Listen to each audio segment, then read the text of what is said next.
Assalamualaikum warahmatullahi wabarakatuh. Wasabi Devita Sari Setiorani di kelas 10 MIPA hiji. Di dia bade ngawawancara tentang COVID-19 ke sekolah. Naon wae dampak COVID-19 ke sekolah? Dampakna barudak sakola diajar online. Saha wae anu ngarasakeun dampak COVID-19? Di antarana murid-murid sareng guru. Naha pamarentah nitah ka sekolah diajar online.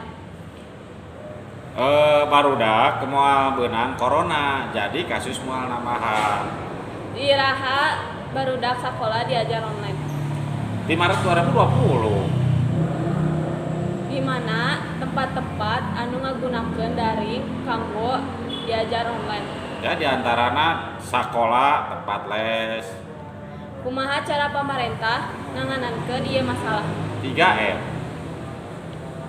Sareng nggunakeun masker, cuci tangan, jaga jarak. Apana eta urang teh nya janten kedah ngajaga jarak, ulah seueur bergaul riungan di antarana kumargi ayeuna nuju COVID-19. Nuhun. Mangga. Sakian Yabi. Wassalamualaikum warahmatullahi wabarakatuh.